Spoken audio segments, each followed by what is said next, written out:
ये नया हिंदुस्तान है, ये घर में घुसेगा भी और मारेगा भी। पाकिस्तान का मुस्तकबिल अब हिंदुस्तान तय करेगा। የዱረንደር ፊልም ዳይሬክተር የሆነው አዲቲደር ቀደም ብሎ ሰርቶት የነበረው ኡሪ ዘ ሰርጂካል ስትራይክ የተሰኘው ፊልም እንደምታስታውሱት ህንድ ውስጥ የደረሰ የሽብር ጥቃትን ያደረሱ ሰዎችን ሰርጂካል ስትራይክ አድርገው ወታደሮች እንዴት እንደተበቀሏቸው የሚያሳይ ነበር። በጣም የተወደደና ስኬታማ የነበረ ፊልም ነው። ከዛ በኋላ 7 ዓመት ያህል ምንም ፊልም አልሰራም ነበር። ማለት አንድ ዳይሬክተር በጣም ስኬታማ ወይም የተወደደ ፊልም ከሰራ በኋላ ቶሎ ይሰራል ማለት 2019 ላይ ነበር ኡሪ ዘ ሰርጂካል ስትራይክ የተሰኘው ፊልም ለእይታ ይበቃው። በመቀጠል 2025 ላይ ከ6 ዓመት በኋላ ማለት ነው አንድ ፊልም ይዞ መጣና ርዕሱንም ዱረንደር አለው። ይህ ዱረንደር የሚለው ቃል ብዙ የሚጠቀሙት ወይም ደግሞ የሚሰማ ቃል አይደለም፣ ግን ትርጉሙ ምንድነው የሚለውን እንግዲህ በዛ ሰዓት ላይ ግር ብሎኝ ጉግል ሳረግ ያገኘሁት ምንድነው ለቤት ሲሆን ምሰሶ እንደማለት ነው፣ ወይም እንዳለ ቤቱ እንዳይወድቅ ደግፎ የሚይዘው፣ ለሀገር ሲሆን ደግሞ መሰረቱን የሚያስጠብቅ ጀግና እንደማለት ነው። በአንድ ግለሰብ ላይ ሲያጠነጥን ወይም ደግሞ ሲተርክ ማለት ነው። ስለዚህ ከፊልሙ ጋር የሚያስኬድ የትኛው ነው ምሰሶ ወይንስ ደግሞ መሰረት? እስቲ እናንተ የትኛው እንደሆነ ምረጡ። ለማንኛውም ለረጅም ጊዜ ሲጠበቅ የነበረው በጣም ብዙ ፊልሞችን የሚወጡበትን ቀን እንዳለ ትርምስምስ ሲያደርግ የነበረው ዱረንደር የተሰኘው ሁለተኛው ክፍል ዘ ሪቬንጅ ሲጠበቅ ነበረ። ትሬለሩ በዛሬው ዕለት ለእይታ በቅቷል። እናንተ እንግዲህ ስታዩት በትናንትናው ዕለት ነው ለእይታ የበቃው። ትሬለሩ በዕለቱ ማቅረብ አልቻልኩም፣ ያው ረመዳን ስለሆነ አንድ ቀን ቆይቼ ያቀርብላችኋለሁ። ያው ምንም ችግር የለውም ብዬ ነው። እና ምን ይመስላል ትሬለሩ? እንግዲህ በጣም ታይቷል፣ እየቀወጠ ነው ያለው። በሁሉም ቋንቋ አቅርበውታል፣ በ5ቱም ቋንቋ። ምክንያቱም በአሁኑ ፊልሙ በፓን ኢንዲያ ስለሚለቀቅ ገበያው በጣም እየጠበቀው ነው ያለው። ፊልሙም ኃይለኛ እንደሚሆን እንግዲህ እየተጠበቀ ነበረ። ትሬለሩ ምን ይመስላል የሚለውን ለማየት እንሞክራለን። ምክንያቱም ቀደም ብሎ የተለቀቀው ቲዘር እንግዲህ ያው ዋቴን የሰሩት መጀመሪያ ፊልሙ ላይ የታዩ የነበሩትና የመጀመሪያው ትሬለር ላይና ቲዘር ላይ የታዩትን ሲኖች አሳይተውን ነበረ። ብዙም አዲስ ነገር አልነበረውም፣ ግን ትሬለሩ በጣም ሲጠበቅ ነበር። አሁን ለእይታ በቅቷል። ምን ይመስላል የሚለው እንግዲህ እንዳለ ዓለም እየተነጋገረበት ነው፣ ወይ እንዳለ ዩቲዩቡን ሞልቶታል። እኛ ለምን ይቀርብናል ያለው አይደል? በአማርኛ ሪቪው አቀርብላችኋለሁ። ከግራም ከቀኝም እየተወራ ያለውን ነገር አንድ ላይ ሰብሰብ አድርጌ ይዤላችሁ እወጣለሁኝ ወይም አቀርባለሁኝ። ሙሉ ቪዲዮ መከታተላችሁ ሰው ያላችሁን ሀሳብ አስተያየት በኮሜንት ግለጹ። ለጓደኞቻችሁም ሼር አድርጉ። ወደ ፕሮግራሙ ये नया हिंदुस्तान है, ये घर में घुसेगा भी और मारेगा भी। ዱረንደር ሁለተኛው ክፍል ትሬለር በጣም በተመልካቹ ይተጠበቀ ነበረ። ፊልሙም ደግሞ በጣም በኃይለኛው እየተጠበቀ ያለው። በዛም የተነሳ ብዙ ፊልሞች ከሱ ጋር ክላሽ ላለማድረግ ሲሸሹና ሲፈሩ ነበረ። በመጨረሻም ከቶክሲክ ጋር ክላሽ ያደርጋል ተብሎ ሲጠበቅ መጨረሻ ላይ የቶክሲክ ፊልም ሜከሮች ያወቁትና የሰሙት ነገር ያለ ይመስላል። ይህ ውሳኔያቸው በጣም ስህተት እንደሆነ ስለተረዱ እስከ መጨረሻ ሰዓት ድረስ ታግለው ነበረ። ምናልባት እያንዳንዱ ፖስተር ላይ እንግዲህ ቀናቸውን በሚያረጋግጡና በሚናገሩ ሰዓት ላይ ዱረንደር የተሰኘው ፊልም ቀኑን ይቀይራል ብለው ተስፋ አድርገው የነበረም ይመስላል። ምክንያቱም ቀኑን እንቀይር እያሉ እያንገራገሩ በነበረበት ሰዓት ላይ ያው የሚድል ኢስት ላይ የተፈጠረው ግርግር በቂ ምክንያት ሆኗቸው ቀኑን ቀይረዋል። በዚህ ምክንያት ነው የቀየሩት የሚለውን እንግዲህ የሚያረጋግጥልን ወይም ነው ለማለት የሚያስደፍረው ጁን 4 ላይ ጦርነቱ ያበቃል እንዴ? ታዲያ ያልቃል እንዴ? የዛኔ እንዴት እርግጠኛ ሆኑ? ተራዝሟል ብቻ ቢሆን ኖሮ ቀን አልተወሰነም ቢሆን ጦርነቱ እስከሚያበቃ ነው ይባላል። ግን ጁን 4 ላይ እንለቀዋለን ብለዋል።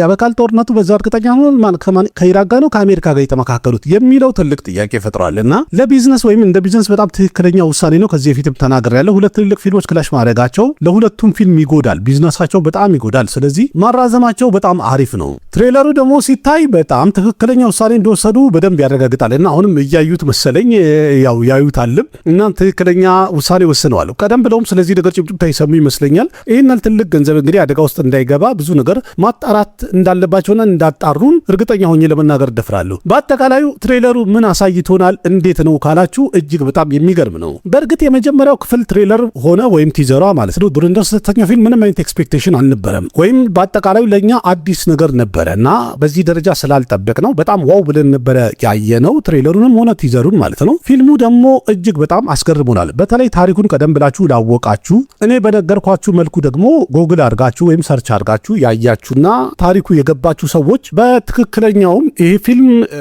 ከፊልምም በላይ በጣም ብዙ ነገር ነው ማለት። እስቲ እንደዚህ ብላችሁ አስቡትማ አሁን እኛ ከማን ጋር ከኤርትራ ጋር ምናምን እንኳን ልበላችሁ ወይስ ከግብጽ ጋር እንደ ሀገር እንደዚህ ፊል አድርጉትማ። አሁን ከግብጽ ጋር እኛ ብዙ አንግባባም። መጡና እንደዚህ የለፋንበትን በጣም የታገልንበትን አባይ ግድቡን ማለት ነው በሆነ አሸባሪዎች ማለት እንደዚህ መቱትና አፈረሱትን በል። በዛውም ደግሞ እዛ አካባቢ ላይ የነበሩ ብዙ ዜጎቻችንን ጨፈጨፉ፣ ጨረሱ፣ ወታደሮቻችንን ገደሉና ሄዱ። ይህ ቁጭት በኢትዮጵያውያን ውስጥ መቼስ ይለቀናል እንዴ? አይለቀንም እኮ አይደል? እንዴት እንደዚህ ያደርጋሉ የሚለው ሟርት አይሁንብኝና ማለት ማለት ነው። ይህን ያህል የለፋንበትን መሰረተ ልማት አፈርሰው ብዙ ዜጎቻችንን ጨፍጭፈው እነሱ በሰላም ሄደው የራሳቸውን ህይወት እየመሩ እየኖሩ ምንም አይነት ጦርነት ደግሞ ለመፍጠር ቢሞከር ደግሞ በዓለም አቀፍ ደረጃ የተለያየ ጫና ስለሚደርስ ምክንያቱም እነሱ ኦፊሻሊ በወታደር ሳይሆን በአሸባሪ ነው ያንን ጥቃት ያደረሱት። እናም ሊጠየቁ ሊከሰሱ አይችሉም በዓለም አቀፍ ደረጃ ወይም ደግሞ ለምን እንደዚህ አይነት የጦር እርምጃ ወሰዱ የሚለው ወታደር ስላልሆነ ተጠያቂነታቸው ዜሮ ነው።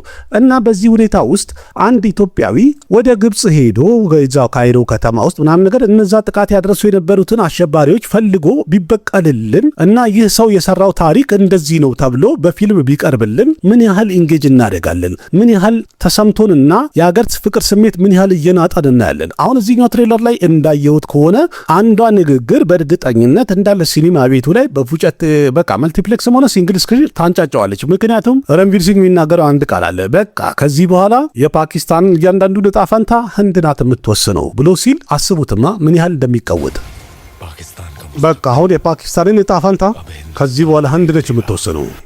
ለምን የሀገር ፍቅር ስሜት ነውና ማንኛውም ሰው የሀገር ፍቅር ስሜቱ ከፍተኛ ነው። በተለይ ደግሞ እንደዚህ በሲኒማ ሲነገር በጣም ይንጣል። እኛ የሌለንና የጎደለን ያጣነው ነገር ይሄ ነው። በሲኒማ ፍቅርን ምናምን ከመንገድ ባለፈ ስለኛ ታሪክና ስለ ማንነታችን በደንብ የሚነግረን ነገር ስለሌለ ምናልባት ፊሊንጋችን ውስጥ ተደብቆ ሊሆን ይችላል። ግን የሌላ ሀገር ፊልም ስናይ የራሳችንን ታሪክ አስመስለን ወይም አድርገን እንደ እኔም እኮ ሀገሬ ላይ እንደዚህ ቢሆን ብለን ካየን ከፊልሙ ጋር ኢንጌጅመንታችን በጣም ከፍተኛ ይሆናል። በተለይ እውነተኛ ታሪክ ላይ መሰረት ያደረገ ሲሆን ምንም እንኳን ያው ለፓኪስታን የሚደግፍ ምናምን ነገር ይሄ እንትን ቢኖረው በጣም ፕሮፓጋንዳ ምናምን ቢኖረው ግን ያልሰሩትን አይደለም ያላደረጉትን አይደለም አድርገውታል። ከአንድም 3-4 ጊዜ አድርገውታልና ያን ትክክለኛ ነገር ያደረጉትን ፓኪስታን የምትተማመንባቸውን የምትልካቸውን ሚሊቴሪውና መንግስት ሰፖርት የሚያደርጋቸው ድጋፍ የሚሰጣቸውን የተለያዩ አሸባሪዎች እዚህ ጋር እነሱ አንድ እስረኛ አሰለጠኑና ልከው ሲያንበረብሯቸው በቃ ውስጣቸው ገብቶ ሲፈነቃቀላቸው የሚያሳይ ፊልም ነው። ይሄ እያንዳንዱን ህንዳዊ በጣም የውስጥ ስሜቱን ፈንቅሎ የሚያወጣና ተወዳጅ እንዲሆን ያደረገበት ዋና ምክንያት ያለው እዚህ ጋር ነው። ዱረንደር የተሰኘው ፊልም ብዙዎቻችሁ ያልወደዳችሁበትን ምክንያት ባላቅም አይሚን የተወሰናችሁት ግን እንደ ፊልም ታሪኩ በጣም ያምራል። ከምንም በላይ እንዴት አድርጎ ካራክተሮቹን ቢልዳፕ አድርጎ እንዳመጣና የፊልሙን ሰስፔንስ አስጨናቂ ነገር የፈጠረበት መንገድ እጅግ በጣም የሚያምር ነገር አለው። በዛ ላይ ፊልሙ ላይ የተካበደ ነገር የለውም። እንደሌላ ስፓይ ትሬለር ፊልም ይሄን ያህል ዋው ተብሎ የሚታይ ትልልቅ ሲኖች ምናምን ነገር የሉ። መሬት ላይ ያለና እውነትን የሚመስል ትክክለኛ ነገር ነው እያየን ያለ ነው። ማለት ኢሎጂካል የሆኑ ይሄ ምን እንደሚባለው በጣም ለከበጃ ተብሎ የተፈጠሩ አይነት ሲኖች የሉም። እጅግ በጣም ትክክለኛ ህይወትን የምናይ ያህል የሚመስል ነገር አለው። ያ ደግሞ የፊልሙ ትልቁ ፕላስ ፖይንት ነው ወይም ስኬታማ ያደረገው። ስለዚህ አሁንም እዚህኛው ፊልም ላይም ትሬለሩ ሲጀምር የመጀመሪያው ክፍል ላይ የተሰማ አንድ የሚያበሽቅ ዳያሎግ ነበርና በተለይ ለሂንዶቹ ማለት ነው እነዛ አሸባሪዎቹ ወይም ፕሌን ጠላፊዎቹ የተናገሩትን ቃል ደግሞ ነው የጀመረው ትሬለሩና ህንዱ ማለት የፈሪዎች ሃይማኖት ነው፣ በጣም ቦቅቧቆች ናችሁ ብሎ ይጀምራል። ሂንዱ ማለት እኮ በጣም የፈሪዎች ሃይማኖት ነው አይደል?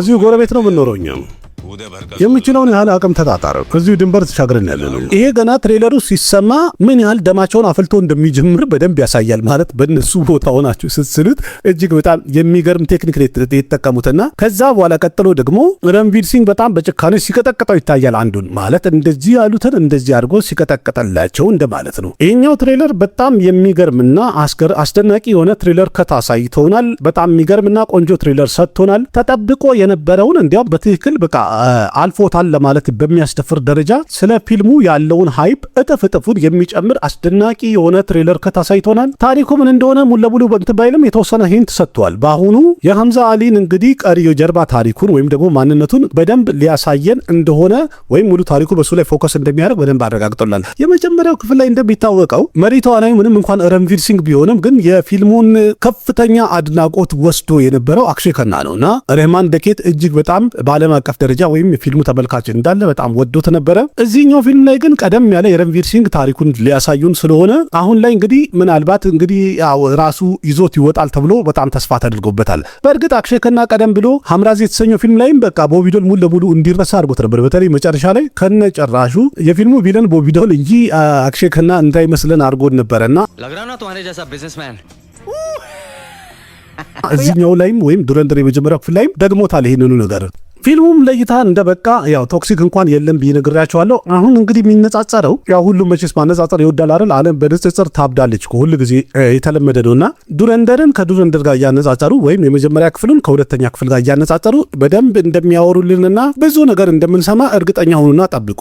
ምክንያቱም የመጀመሪያ ክፍሉ በጣም ተወዳጅነትን አግኝቶ ነበር። ከዛ አኳያ ሁለተኛው ክፍል ምን ያህል ቆንጆ ነው፣ ምን ያህል ተወዷል የሚለውን እያነሱ እዚህ ጋር እንደዚህ ነበር፣ እዚህ ጋር ደግሞ እንደዚህ ሆነ እያሉ በደንብ ይነግሩናል። ቆንጆ ከሆነ አድንቀውት ቆንጆ ካልሆነ ደግሞ እየወቀሱት ማውራታቸው የማይቀር ነው። በጣም በብዛት እንሰማዋለን። ተዘጋጁ ለማለት ነው። የመጀመሪያው ቲዘርም ሆነ ትሬለር ሲወጣ በጣም ጭካኔ የበዛበት ነገር በተደጋጋሚ አይተን ነበረ። በአሁኑ ግን እሱ ነገር ትንሽ ቀነስ አድርገውታል። በእርግጥ ፊልሙ ላይ በደንብ እንዳለ ተነግሮናል። ምክንያቱም የሆነ ቦታ ላይ ቢስት ሞድ ኢዝ ኦን ብሎ ወይም በቃ አውሬነቱ ተነሳ ብሎ አናት ሲፈረካክስ የሚታይበት ሲን አለ። ልክ የመጀመሪያው ላይ ረህማን ደኬት አናት ሲፈረክስ እንዳየ ነው ማለት ነው። ይህ ፊልም እንግዲህ ያገኘው ሰርተፊኬት ያው ዩኤ ይሆናል ተብሎ ነበረ፣ ግን ኤሬትድ ነው። በቃ ይህ ሰርተፊኬት አግኝቷል። ይህ ማለት ከመጀመሪያ ክፍል አኳያ በጣም ጭካኔና ስድብ ምናምን ትንሽ አነስ ብሎ ይታያል ማለት ነው። ማለት ሊሆን ይችላል ነው፣ ግን ዋናው ነገር እሱ አይደለም። ምክንያቱም ሁለተኛው ክፍል ማለት እንግዲህ ትክክለኛ የፊልሙ የመጨረሻ ወይም የመደምደሚያው ስለሆነ የበቀሉን ክፍል በደንብ ያሳዩናል። ምክንያቱም ዱረንደር ዘ ሪቬንጅ ነው ያሉን። ይህ ትሬለር ረዘም ይላል።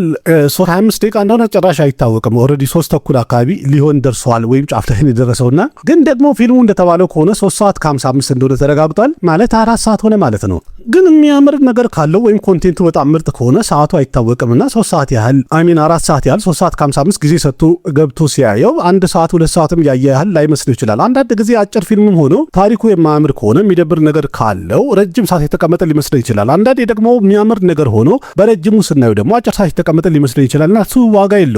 ዋና የፊልሙ ታሪክ እንዴት ነው፣ ኮንቴንቱ ኢንጌጅመንቱ ነው። ከዛ ሌላ አርጁን ራምፓል ማለትም ኢቅባል አንድ የሚናገረው ንግግር አለ። እሱም የህንድ ወታደር ጭንቅላት ቆርጬ ለሙሸረፍ ጠረጴዛው ላይ ቢሮ ውስጥ አስቀምጣለታለሁ የሚል ቃል አለውና ከዚህ በፊትም አድርጌ ነበር፣ አሁን ደግሞ ሚናሮ ላይ አንጠለጥላለሁ የሚልበት ንግግር አለው። ይህ ነገር ከትክክለኛው ታሪክ ጋር ስናየው በትክክልም እንደዛ አድርጎ ነበር። አንድ የህንድ ወታደር ማርከው ጭንቅላቱን ቀንጥሶ ለፓኪስታኑ ታዋቂ ጀነራል እንዲሁም ፕሬዚዳንት ሙሸረፍ ጠረጴዛው ላይ አስቀምጦለት ወደ 100,000 የህንድ ሩፒ አካባቢ ሽልማት ሁሉ ተሰጥቶት ነበረ።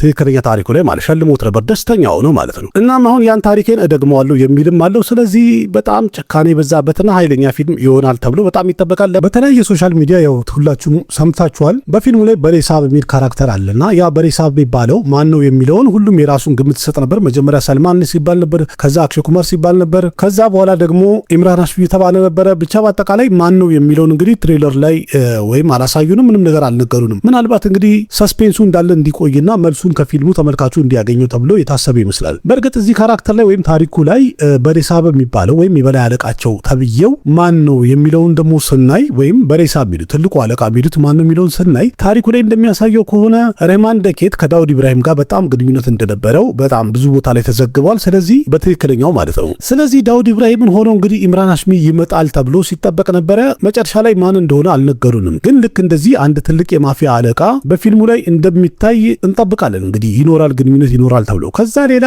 አንድ ጥያቄ ፈጥሮባችሁ ሊሆን ይችላል። ማርች 19 ላይ ፊልማቸውን ለመልቀቅ በጣም ብዙዎቹ የታገሉበትና የተጣጣሩበት ምክንያት ምንድን ነው ብላችሁ አስባችሁ ሊሆን ይችላል። እንግዲህ ለዛ መልስ የሚሆነው እዚህ ጋር ስክሪን ላይ እንደምታዩት እንግዲህ 4 የሂንዱ ትልልቅ ፌስቲቫሎች አሉ፣ ወይም በቃ ትልልቅ የሚባሉ ናቸው እና እረፍት በጣም ይበዛል። ከዛ ሌላ ደግሞ ኢድም የሚውለው በዚህ አካባቢ ነው እና 5 ትልልቅ በዓላት ወይም ፌስቲቫል ይከበራል ማለት ነው። እነሱ ደግሞ እንደዚህ በዓላትና የእረፍት ቀናቸውን ህንዶች በአጠቃላይ የሚያሳልፉት መደበሪያቸው ፊልም ስለሆነ ፊልም ሜከሮችም ደግሞ በዚህ በእረፍት ቀን ላይ ወይም ልክ ዊኬንዱ አርብ ላይ ይለቀቃል። ቅዳሜና እሁድ እንኳን በጣም ከፍተኛ ተመልካች እንደሚያገኙና ብዙ እንደሚሸቅሉ እርግጠኛ ናቸው። ከዛ በተጨማሪ ደግሞ በዓላቱ ረዘም እያለ ከሄደ እረፍቱ እየረዘመ ከሄደ ማለት ነው ስራ የማይኖርበት ሰዓት ካለ ደግሞ ከሰኞም በኋላ በደንብ ይሸቅላሉ። በአጠቃላይ ሎንግ ዊኬንድ ነው፣ ረዘም ያለ ዊኬንድ አለ። ከዛ ደግሞ የእረፍት ቀንም ይደራረባል። ያም ማለት እንግዲህ ለስራው በጣም አዋጭ ነው ማለት ነው። በዚህ ምክንያት ነው በጣም ብዙ ፊልሞች ማርች 19 አካባቢ ፊልማቸውን ለመልቀቅ ፕላን እያደረጉ እጅግ በጣም ትልቅ ግብግብ ያየንበት ዋና ምክንያት ይሄ ነው ለማለት ነው።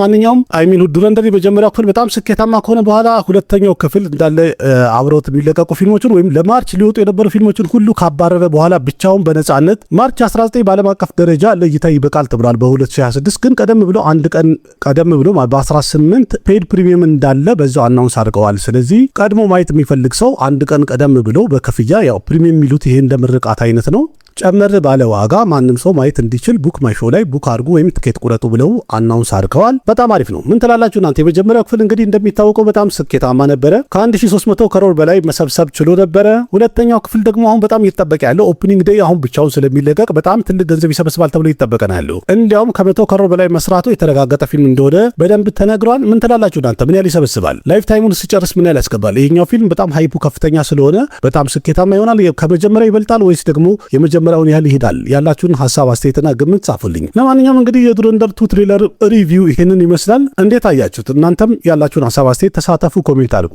ቪዲዮ ከተመቻችሁ ላይ ካርጉ ያላችሁን ሐሳብ አስተያየት በኮሜንት ገለጹ፣ ለጓደኞቻችሁ ሼር አድርጉ። ልክ እንደዚህ ከህንድ ሲኒማ ጋር የተያዙ በጣም ብዙ መረጃዎችን በዚህ ዩቲዩብ ቻናል ተራ በተራ እንቀባበላለን። አቅራቢያችሁ ቃሲም መካ ነበርኩኝ። በሌላ ቪዲዮ በድጋሚ እስከምንገናኝ ደህና ሁኑ። ባባይ። ማለት ለምን እንደምታለቅሰው እባክህ ልጄ? አልሰማም እንዴ? ከዚህ በፊት አንተ ህመም ያለበት ቦታ ወንድ አለ ሲባል አልሰማም?